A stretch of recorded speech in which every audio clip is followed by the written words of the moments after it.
Hi friends, இது எந்த கோயில்னா கொடுமுடி. ஆமாங்க, நம்ம சிவன்மலையிலேருந்து கொடுமுடிக்கு வந்தோம். அங்கேருந்து பக்கம்தான் நம்ம கொடுமுடியும். ஆமாம், ரொம்ப 2, 3, 4, 5 வருஷம் ஆயிடுச்சு நான் கொடுமுடி வந்து.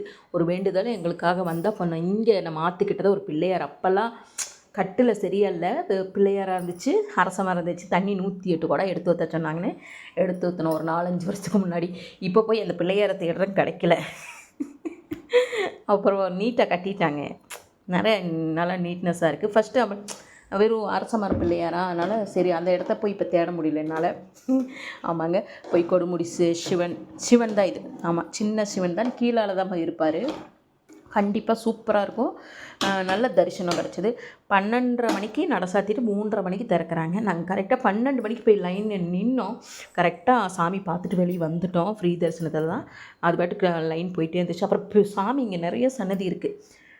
ஏன்னா நீங்கள் ஒரு நாள் வேணும் இந்த கொடுமுடிக்கு. நீங்கள் ஒரு நாள் வந்து பொறுமையாக உட்காந்து ஒவ்வொரு சாமியும் செஞ்சு சாப்பிட்ற எடுத்துகிட்டு வந்து சாப்பிட்டு உட்காந்து குடும்பத்தோடு உட்காந்துருக்கலாம். நானும் என் கணவர் மட்டும் போனங்காட்டிக்கு போயிட்டு கும்பிட்டு வந்துட்டோம் சீக்கிரமாக. ஆமாங்க, நிறைய அம்மன் சன்னதி, பெருமாள். அப்பப்பா, பெருமாளை பார்க்குறக்கே கண்கூட வேணும். படுத்திருக்கிற பெருமாள். ஆமாங்க, பெரிய பெருமாள்.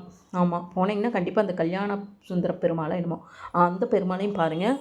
நம்ம காலிலேருந்து பார்க்கணுன்னு சொன்னாங்க, பார்த்தோம். அதுவும் எனக்கு ரொம்ப பிடிச்சிருச்சு. பெருமாளும் பார்த்துட்டு நல்ல தரிசனம், அங்கேயும் நல்ல தரிசனம். அப்புறம் நிறையா இருக்குதுங்க இங்கே. இங்கே வந்து பொறுமை வேணும். நல்லா ஒரு 4-5 பேர்த்து கூட போனால் நல்லா பேசிட்டு போகலாம்.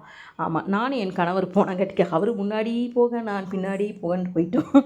சாமி கும்பிட்டு ஸ்பீடாக நடந்துட்டோம். அப்புறம் பஸ்ஸுக்கு கீரை வாங்கி தரலாம், எல்லாமே இங்கே இருக்குது. நீங்கள் வந்தீங்கன்னா, கொடுமுடிக்கு வந்தீங்கன்னா நல்லா நிம்மதியாக திருப்தியாக கும்பிட்டு போகிற மாதிரி வாங்க. ஆமாம், அவசரமாக மாதிரி எங்களை மாதிரி வராதிங்க, நல்லா பொறுமையாக கும்பிட்டு போகிற மாதிரி. ஆமாம், இன்னும் ஒரு 2-3 பேர் சேர்ந்து போனால் இன்னும் ஜாலியாக இருந்திருக்கும். அதெல்லாம் ஒரு குடுப்பனை இருக்கணும். ஆமாங்க, அப்புறம் பார்த்திங்கன்னா ஆற்றுக்கு போனேன். சாமியெல்லாம் கும்பிட்டு ஆற்றுக்கு போனேன். ஃபஸ்ட்டே போயிருந்தால் தண்ணியில் விளையாண்டுருப்பேன். சாமியெல்லாம் கும்பிட்டு ஆற்றுக்கு போனங்காட்டி கால் நினைக்கல. கோயிலுக்கு போயிட்டு காலை நினைக்கணுமான்னு நான் நினைக்கல. தண்ணியை பார்த்தோன்னே எனக்கு ஆசை தான். ஆமாங்க, ரொம்ப தண்ணி நல்லா ஓடிச்சு. அப்புறம் அங்கே யானை இருந்துச்சுங்க. அந்த யானைக்கு பழம் வாங்கி கொடுத்து ஆசீர்வாதம் பண்ண மாட்டேன்ருச்சு. அப்புறம் என்னன்னு கேட்டால் அவர்கிட்ட காசு கொடுத்தா தான் ஆசீர்வாதம் பண்ணுது. யானையும் கூட பார்த்துக்குங்களேன், என்னத்தை சொல்ல, யானைக்கே நல்லா பழக்கி வச்சுருக்காங்கன்னு நினச்சிட்டு பழத்தை கொடுத்து ஆசீர்வாதம் பண்ணல. ஆனால் பழம் அங்கே வாங்கி வச்சுட்டாங்க. அப்புறம் கீரை நிறையா யானை இருந்துச்சு. தண்ணி நல்லா மாற்றங்கள் நிறைய கட்டியிருக்காங்க. ஃபஸ்ட்டெல்லாம் நான் வரப்போ கட்டலை, ஒரு 5-6 வருஷத்துக்கு முன்னாடி. இப்போ நிறையா இருக்குது. கண்டிப்பாக நீங்கள் எல்லோரும் கொடுமுடி போயிட்டு வாங்க. ஏன்னா எல்லா கோயிலுக்குமே ஒரு சிவன் அழைப்பு இருந்தால் தான் அந்த கோயிலுக்கு போக முடியும்னு சொல்லுவாங்க. நம்மளுக்கு நேரம் எல்லாம் இருந்தால் கண்டிப்பாக நீங்கள் ஃபேமிலியோடு போயிட்டு வாங்க. ஒரு நாள் ஃபுல்லாக அந்த கோயிலில் நீங்கள் இருக்கலாம், ஜாலியாக என்ஜாய் பண்ணலாம். நல்ல தரிசனம், எல்லா சாமியுமே திருப்தியாக கும்பிட்டுவாங்க. எல்லா சாமியுமே இருக்குது கொடுமுடியில்.